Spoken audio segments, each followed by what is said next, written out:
जी अस्सलाम वालेकुम, क्या हाल है? सब लोग खैरियत से हैं। कानून और इंसाफ के बारे में कहा जाता है कि इससे सब के लिए यकसां नज़र आना चाहिए। अगर आप पिक एंड चूज़ करते हैं कि इसको टिकटिकी पे लटका दें और इसको आप हार पहना दें तो फिर इसको इंसाफ नहीं कहा जाएगा। तो अब क्योंकि फैसल वाडा साहब का और मुस्तफ़ा कमाल साहब का इशू चल रहा है, कल सुप्रीम कोर्ट ऑफ पाकिस्तान के 3 रुकनी बेंच ने हियरिंग की और उसके बाद उन्हें तलब कर लिया गया है। मेरा ख्याल है वो अब वकला का इंतज़ाम भी कर रहे हैं और वो ख़ुद भी अदालत के सामने पेश होंगे।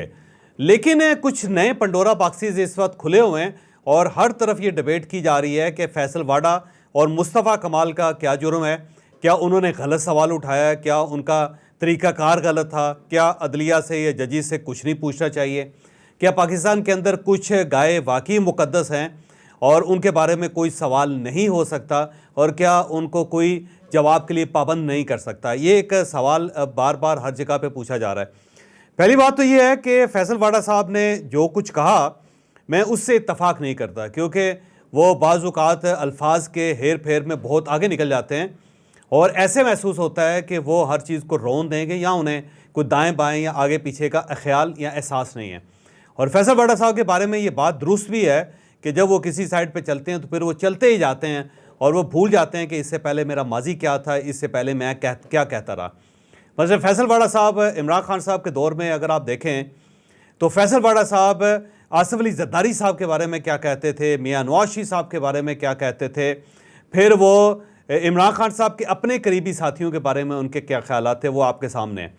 फिर जब इमरान खान साहब का दौर ख़त्म हुआ तो उसके बाद अपनी पार्टी के बारे में जो कुछ उन्होंने कहना शुरू किया वो भी आपके सामने है।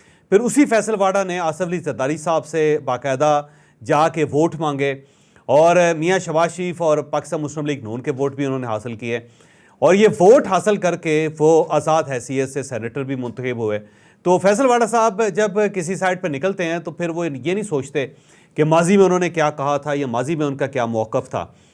दूसरा, वो बोलते हुए एहतियात नहीं करते, उनके अल्फाज का चुनाव को बहुत अच्छा नहीं होता। जैसे कि उन्होंने जब जस्टिस बाबर सत्तार साहब का इशू वो बयान कर रहे थे प्रेस कॉन्फ्रेंस में के दौरान, तो उन्होंने ये जो कह दिया कि हम पगड़ियाँ जो है उनको फुटबॉल बनाएंगे और उनके साथ खेलेंगे भी, तो मेरा ख्याल है ये टू मच है, आपको ये नहीं कहना चाहिए था। आप सवाल उठाते, आपने इस्लामाबाद हाई कोर्ट को एक ख़त लिखा हुआ था, इस्लामाबाद हाई कोर्ट के ख़त का इंतज़ार करते या फिर प्रेस कॉन्फ्रेंस में ये कहते कि जनाब मैंने आर्टिकल 19 के तहत एक रिकॉर्ड तलब किया है जो आम आदमी का हक़ है, तो मेरी इस्लामाबाद हाई कोर्ट से दरख्वास्त है कि मुझे वो हक़ दे दिया जाए, मुझे उन सवालों का जवाब दे दिया जाए।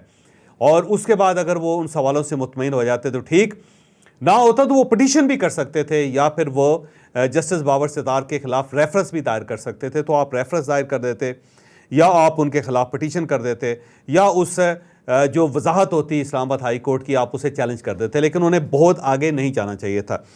फिर मुस्तफ़ा कमाल साहब के जो ख्यालात हैं वो बड़े तहज़ीब और शाइस्तगी के दायरे में रहे हैं और उन्होंने पगड़ियों को फुटबॉल नहीं बनाया, लेकिन इसके बावजूद उनका जो लहजा था उसके अंदर भी कई जगहों पर तलखी आई और ऐसे महसूस होता था कि जैसे वो इस्लामाबाद हाई कोर्ट से कोई पुराना बदला लेना चाहते हैं।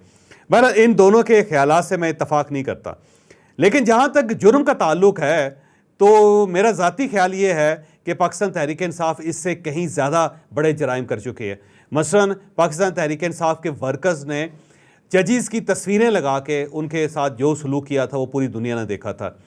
फिर जब अदम एतमाद कामयाब हुई तो पाकिस्तान तहरीक इंसाफ के जो ऑफिशियल पेजेस थे उनके ऊपर जजेस के बारे में क्या कहा गया, उनके वर्कर्स ने क्या कहा और उनके जो उस वक्त के MNAs और मिनिस्टर्स थे और फिर बड़े लीडर्स थे वो क्या जजेस के बारे में कहते रहे।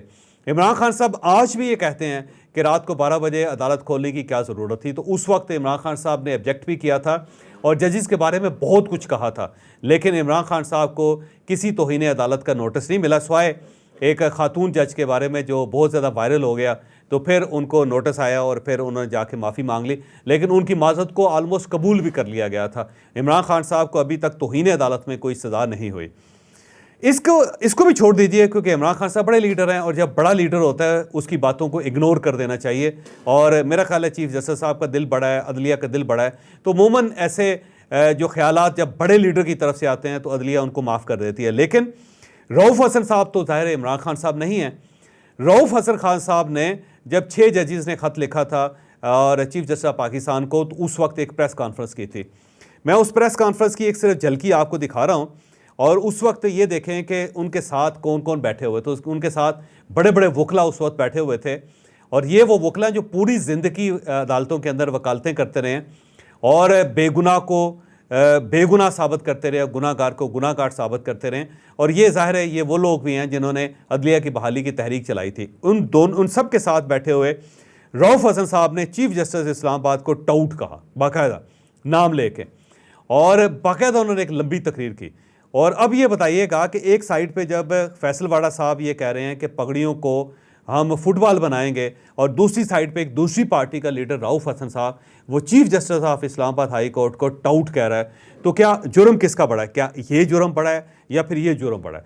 तो मैं अब फैसल वाड़ा साहब की तकरीर, उनके वो हिस्से जिनके ऊपर ऑब्जेक्शन आया, और उसके साथ साथ रऊफ़ हसन साहब का वो हिस्सा जो उन्होंने फरमाया था, उन दोनों को इकट्ठा आपके सामने पेश कर रहा हूँ। आप दोनों को सुनिए और फिर ये फैसला कीजिए कि जुर्म किसका बड़ा है। लेकिन इन बसा औकात उनको बताने के बावजूद in writing as well as verbally chief justice of the Islamabad high court ने कोई एक्शन नहीं लिया इनकी जुडिशल फ्रीडम, जुडिशल इंडिपेंडेंस को प्रोटेक्ट करने के लिए। क्यों नहीं लिया? इसलिए नहीं लिया कि वो कंप्लिसिट था, वो इस मामले में सबसे बड़ा टाउट है। उसकी सुपरविजन में इमरान खान साहब के खिलाफ केसेस जो हैं वो जिस तरीके से प्रोसेस किए गए, जिस तरीके से उनको पनिशमेंट की जाए, उसमें ये सबसे बड़ा किरदार chief justice Islamabad high court वाला है। उनकी सरबराही में, उनकी सुपरविजन में ये तमाम गंद हुआ है, तो कैसे वो जुडिशरी को इंडिपेंडेंट कर सकता था? सो सबसे पहली इंडाइटमेंट जो है वो chief justice Islamabad high court की है।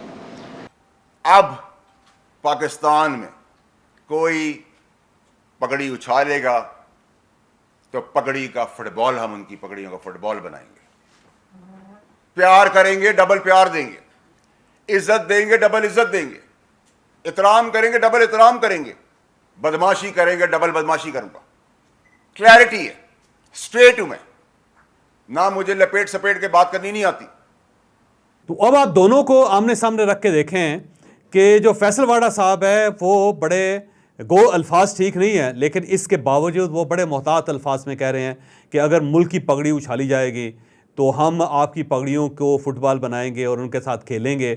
और दूसरी साइड पे रऊफ़ हसन साहब बाकायदा जज साहब का नाम ले रहे हैं और ये बता रहे हैं कि इस्लामाबाद के जो चीफ जस्टिस हैं वो ये हैं। तो अब आप खुद अंदाज़ा लगाइए कि किसका जुर्म ज़्यादा है, क्या रऊफ़ हसन साहब का जुर्म ज़्यादा है या फिर फैसल वाड़ा साहब का जुर्म ज़्यादा है? लेकिन रऊफ़ हसन साहब को कोई ना तौहीन अदालत का नोटिस मिला, ना उनको बुलाया गया, ना उनसे पूछा गया।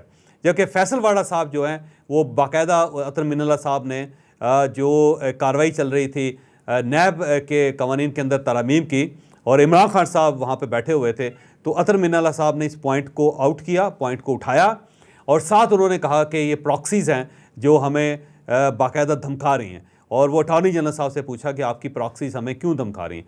तो उसके बाद फिर इस पर नोटिस भी हुआ। खुद नोटिस होने के बावजूद एक 3 रुकनी बेंच बना, और उसने बाकायदा हेयरिंग करके जो एडिशनल अटॉर्नी जनरल ने उनको कहा कि आप फैसल वाड़ा साहब और मुस्तफ़ा कमाल साहब को पेश करें, और उनको बाकायदा नोटिस कर दिया गया, शो कास्ट नोटिस उनको दे दिया गया, और ये कह दिया गया कि बादियो नज़र में महसूस होता है कि उन्होंने तौहीन अदालत की है। अब अगर रऊफ़ हसन साहब को देखें तो क्या बादियो नज़र में ये तौहीन नहीं है कि एक चीफ जस्टिस को, एक सिटिंग चीफ जस्टिस को आप टाउट कह रहे हैं और बड़े ज़ोर दे के कह रहे हैं, और उसके बाद ना आप शर्मिंदा हैं, ना आपने माजत की, और आप पूरी कन्विक्शन के साथ ये क्लेम कर रहे हैं। तो अब सवाल ये है कि रऊफ़ हसन साहब को शोकास नोटिस क्यों नहीं जारी हुआ, इनको अदालत में तलब क्यों नहीं किया गया? एक परसेप्शन जो है वो पाकिस्तान के अंदर ये डेवलप हो रहा है कि अदालतें हों या रियासत हो या फिर गवर्नमेंट हो, वो इमरान खान साहब और पाकिस्तान तहरीक इंसाफ से घबराती है।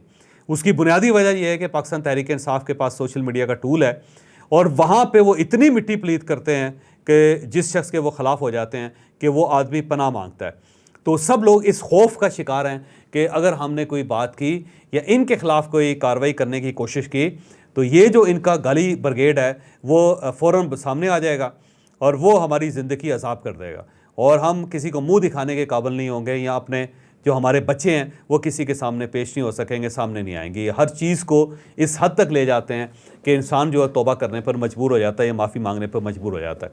लिहाजा अगर देखा जाए तो इमरान खान साहब या पाकिस्तान तहरीक इंसाफ के लिए 7 खून माफ़ है, वो कुछ भी कर दें बहरहाल उन्हें सज़ा नहीं होती। और सबसे बड़ी मिसाल मैं दूंगा 9 मई की, कि 9 मई का वाक़या अगर किसी और ने किया होता, अगर ये MQM ने किया होता, अगर ये पाकिस्तान मुस्लिम लीग नून ने किया होता, अगर ये पाकिस्तान पीपल्स पार्टी के खाते में पड़ गया होता, अगर ये मौलाना फजलुर रहमान साहब या महमूद अचकज़ई साहब की पार्टी में के खाते में पड़ गया होता, तो आप यकीन करें कि अब तक इन सब को सज़ाएँ भी हो चुकी होती और हो सकता है इनमें से कुछ लोग जो है वो फोत हो के बाकायदा कब्रों में दफन हो चुके होते और उन कब्रों पर बाकायदा 1.5 फुट घास उगी होती।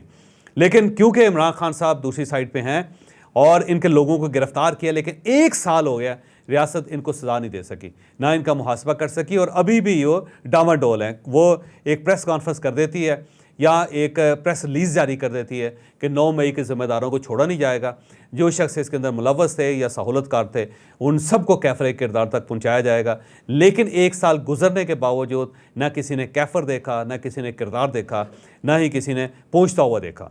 तो ये जो एक रियलिटी है इसको बहरहाल तस्लीम करना पड़ेगा कि एक साइड पे अगर गुस्ताखी की जाए पाकिस्तान तहरीक इंसाफ की तरफ से तो उसके ऊपर कोई नोटिस नहीं होता, लेकिन अगर दूसरी तरफ कोई बंदा बोले और वो अगर मोहतात भी बोले या वो आर्टिकल 19 का हवाला दे रहा हो या वो ये कह रहा हो कि जनाब मुझे मौका दिया जाए और जो मेरा हक़ है मुझे दिया जाए, तो उनको नोटिस भी हो जाते हैं और फिर ऐसा लगता है कि जैसे अब इनके खिलाफ कार्रवाई होने वाली है।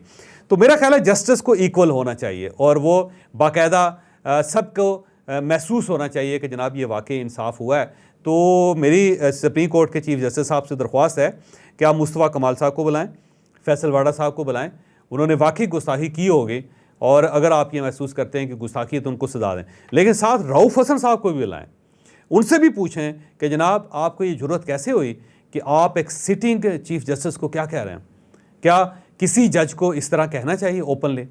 और ये सिर्फ एक बार नहीं हो रहा, ये बार बार हो रहा है।